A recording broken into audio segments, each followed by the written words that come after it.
드디어 발견했습니다. 스미르나 아고라를 가는 길에 이 이즈미리에서 전통 빵 굽는 동네 화덕을 보았는데요.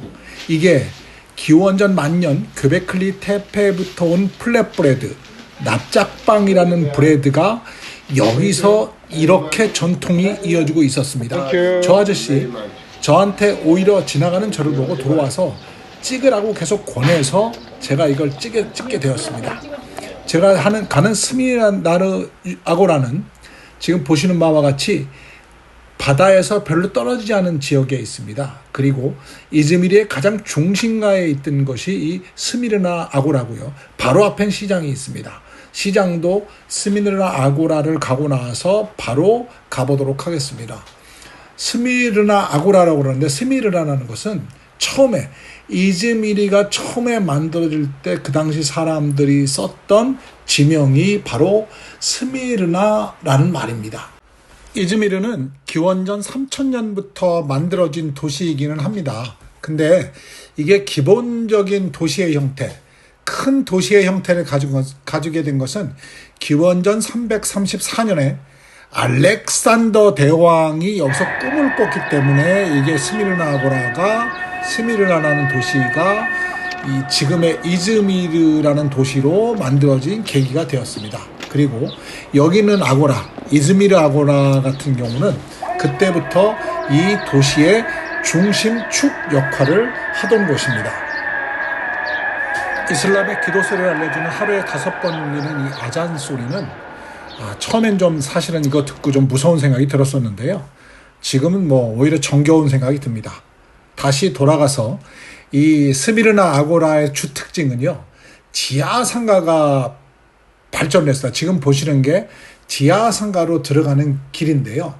이 지하 상가가 아치형 갤러리로 채워진 지하 구역으로 나눠져 있던 겁니다. 그리고 내려가 보시면 알겠지만 제가 깜짝 놀랐던 게 그 시대의 상인들이 썼던 공간들과 창고 공간들이 그대로 남아 있습니다. 그래서 주로 이 아래에서 거래됐던 품목들을 보면은요, 곡물, 빵, 올리브유, 포도주, 향신료, 도기, 직물뿐만 아니라 그 당시에는 금화, 왜냐하면 전에도 말씀드렸다시피 로마 시대에 만들어진 거점 도시에서는 다 그쪽 자체 화폐, 금화, 은화를 만들었었는데요. 역시 마찬가지로 이즈미리도 중요 도시 중에 하나이기 때문에 그 당시에 소아시아로 일컬어졌던 지역 중에서 아주 중요한 몇 개 안 되는 도시 중에 하나였기 때문에 금화를 만들었었는데요. 이 금화의 금융 환전 시스템도 이 지하 창고에 있었다고 합니다. 제가 많은 나라는 못 가봤지만 이렇게 그 당시에 이 상인들이 있었던 이 공간이 이렇게 잘 보존된 데는 사실은 저는 여기가 본 게 유일한 것 같습니다. 물론 제가 많은 나라를 돌아다니지 못해서 그럴 수도 있는데요. 그렇다고 또 아주 적은 나라를 다닌 것도 아닌데 이런 거를 본다는 경험이 대단히 신기했습니다. 지금 보시는 건 창고로 쓰던 건물들을 지금 보시고 계십니다. 이제 조금 이따 이제 안으로 들어가게 되면 그 당시의 상가, 사람들이 이 아고라의 지하에서 물품을 샀던 것 같습니다. 그래서 상가가 있었고, 또 이 곳의 특이한 것은요, 아고라 바실리카, 지금 지하 갤러리에서 발견된 낙서들은 2가지 종류로 나눕니다. 하나는 참나무 숲으로 만든 검정게 있고요. 하나는 잉크로 쓰여지거나 날카로운 도구로 만들어진 낙서들이 있는데, 이 이즈미르 아고라의 바실리카에서 가장 많은 그리스의 낙서가 발견됐다는 곳입니다. 그걸로 되게 유명한 곳입니다. 이곳이요. 이곳엔 낙서의 종류가 상당히 많았었는데요. 배 그림도 있었고, 검투사 그림도 있었고, 또 남성 여성의 그 생식기에 대한 것도 있었고, 기독교 텍스트, 다른 회부학 같은 것도 그림으로 남아 있었습니다. 물론 지금 제가 알아보기에 좀 어설프하게 보이는 것도 있었는데 신기하기는 했습니다. 이런 그 당시에 기원 전부터 있던 도시에 그 당시에 만들어진 상가가 그대로 보존되어 있다는 것. 우리가 지금 보면은 우리가 주상복합의 건물에 보면 1층과 지하에 상가가 있지 않습니까? 그거랑 거의 다르지 않습니다. 마켓도 있고 또 창고도 있고 용도에 따라 전부 있었고요. 어느 곳에서 창고에서는 여기는 포도주를 보관했을 것이라는 창고를 봤을 때는 사람의 살아가는 라이프 사이클이 2000년 전에는 원시인이 살았을 것 같아도 거의 지금과 흡사한 라이프 사이클을 살았다고 보입니다. 가장 최근에, 그러니까 2025년인 걸로 제가 기억하는데요. 이 아고라에서부터 한국까지 연결되는 길이 발견됐다고 합니다. 그 길은 제가 직접 보지는 못했습니다. 근데 여기서부터 한국까지 직선 거리로 400m 정도 떨어져 있는데 그 400m를 연결하는 도로가 있었다고 합니다. 그러니까 이 아고라가 이즈미르에서, 그러니까 스미라누에서 가장 중심진 허브의 역할을 했다는 것입니다. 그리고 잠시 후에 보시면 깜짝 놀라시겠지만 여기에 지금까지도 사람들이 먹을 수 있는 분수가 있었습니다. 저는 이 분수 보고 깜짝 놀랐습니다. 지금 이것은 교차볼트라고 그래가지고요.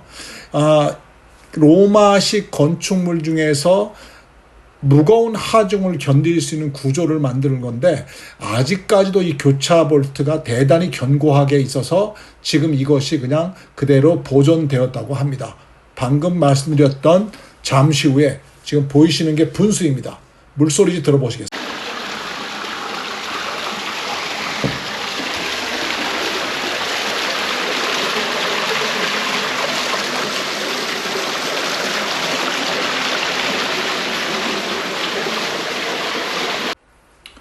이 스미르나 유적지에 아직까지 물이 나오는 것을 보고 그리고 교차볼트까지 완벽한 건축 시스템을 보고 나서는 이래서 로마가 강국이고 지금까지 보존되는구나 싶었습니다. 특히나 조금 전에 봤던 분수 같은 경우는 아직도 여기가 수로 시스템이 연결해서 지금도 물이 흐르는 걸 보고는 내심은 좀 깜짝 놀랐습니다. 제 생각에는 제가 많은 경험이 있지는 않지만 제 생각에는 아직까지 이렇게 물길이 정확하게 흐를 수 있는 길을 만들어 놓고 했다는 것은 그 당시에 이곳을 다니는 사람들이 이 문명을 만들고 이용하고 했다는 것을 느낄 수 있었습니다.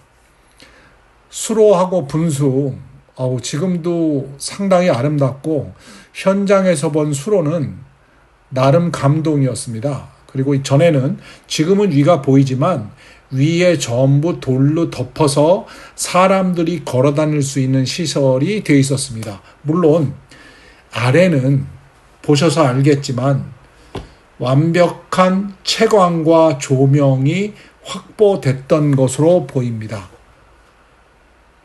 기원전이라고 생각하는 우리의 생각과 그 당시 살던 사람들의 문명의 정도는 상당한 간극이 있던 것 같습니다. 상부에 올라와서 아고라의 상층부를 보고 지금 저쪽으로 보이시는 곳은 죄송합니다. 아직 발굴이 채 끝나지 않은 지역이 존재하고 있었습니다. 이 전체 크기는 축구장 2개 반 정도의 크기로 추정이 됩니다. 물론 정확히 제가 예측해 본 건 아니기 때문에 제 눈에서 본 개인적인 생각으로 이렇게 말씀을 드리고 있습니다.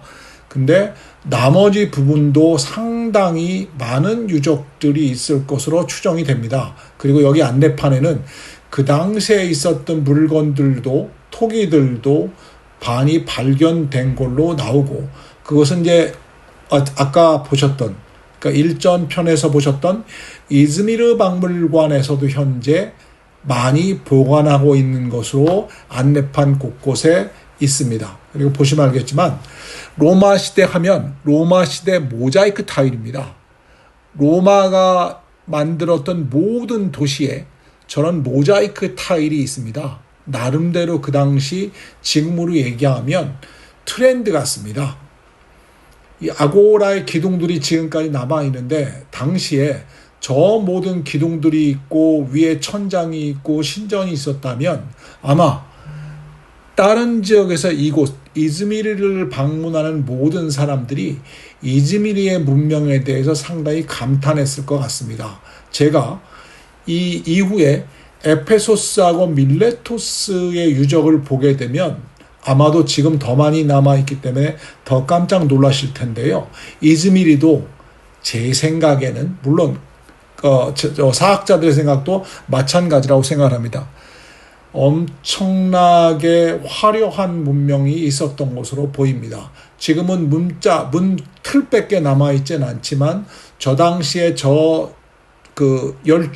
열주들이 연결돼서 지붕이 덮어있는 형태로 대단히 큰 건물이 이즈미르, 스미르나 아고라에 있었던 것으로 추정이 됩니다. 잠시 후에 나올 것은 이즈미르라는 도시는 로마에서는 상당히 중요한 위치를 차지하고 있던 소아시아의 로마의 도시였습니다. 기원 후 178년에 이 이즈미르는 대지진으로 인해서 많은 것이 무너졌다고 합니다. 그 무너진 것을 마르크스 아울렐리우스 황제가 재건해서 그 감사의 기념탑, 지금 보시는 탑이 우측에 보시는 그림이 그거를 감사하는 비석입니다. 비석이라고 해야 될까요? 그 기록입니다. 그 기록에 의하면 178년도에 황제가 이곳을 재건해서 완벽한 도시를 만들었다라는 기록이 지금도 남아 있습니다. 이 이즈미르 아고라, 로마에서 봤던 여러 가지 로마의 흔적보다, 그러니까 이탈리아에서 봤던 여러 개의 흔적보다 특히나 지하에 그 상인들이 장사를 했던 곳은 엄청나게 잘 유적이 보존되고 있었고요. 나머지 유적들도 이탈리아에서 봤던 어떠한 유적보다 현재 잘 보존되어 있습니다. 제가 여기 촬영을 한다고 그러다 못한 게 있었는데 우측에는 그 이후에 이슬람 세력에 의해서 그 셀주크 투르크죠. 세력에 의해서 이 지역이 점령되고 그때 만들었던 유물들도 상당히 많이 현재까지 이 아고라의 일부로 남아 있었습니다. 우리가 가진 개념 중에서는 로마 하면 이탈리아만 생각되는데 이 튀르키의 서쪽 해안, 이즈미르를 중심으로 해서 에페소스, 밀레토스 등의 서쪽 해안은 고대 그리스의 일부였습니다. 그 그리스의 일부였었고 이후는 로마의 중요한 도시 중에 하나였습니다. 지금 우리가 보듯이 튀르키의 일부의 땅이라는 생각을 가진 것은 극히 현대에 와서 있었던 일일 뿐입니다. 이것도 역시 고양이들이 상당히 많이 있었습니다.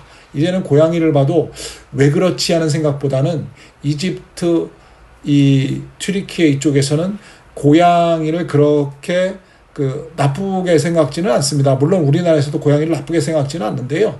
고양이를 상당한 신의 일부, 또 가까이 지내는 일부라고 생각해서 그런지 어디를 가나 고양이하고 개들이 자유롭게 활보하는 것을 많이 봅니다. 특히나 고양이들은 상당히 많이 이곳에 있습니다. 지금 다시 제가 한번 돌아보는 것이 저쪽인데요. 그 바실리카 상인 쪽이고요. 그리고 아까 말씀드렸던 아고라 바로 앞에 길 건너 차도 하나만 건너면 이즈미르에서 가장 큰 전통시장이 있습니다. 이 전통시장은 보시는 바와 같이 많은 예전부터 이 튀르키예 사람들이 먹었던 음식 종류가 거의 다 있습니다. 물론 이 튀르키예 전 지역이 마찬가지지만 올리브유 같은 거, 예전에 이 튀르키예 사람들은 올리브를 황금 오일이라고 부르기도 했습니다. 상당수가 올리브의 여러 종류가 있었고요. 우리가 짠지 담그듯이 올리브유를 여러 개를 해서 이렇게 담았더라고요. 맛도 상당히 좋습니다. 그리고 특이했던 것이 이즈미르가 바닷가에서 그런지 이쪽에는 상당히 많은 수산물들이 상당히 많이 있었습니다. 그리고 치즈 종류도 상당히 많았고요. 이 튀르키예가 생각보다 맛있는 치즈가 상당히 많았고요. 견과류를 이용해서 만든 음식들도 상당히 많이 있었습니다.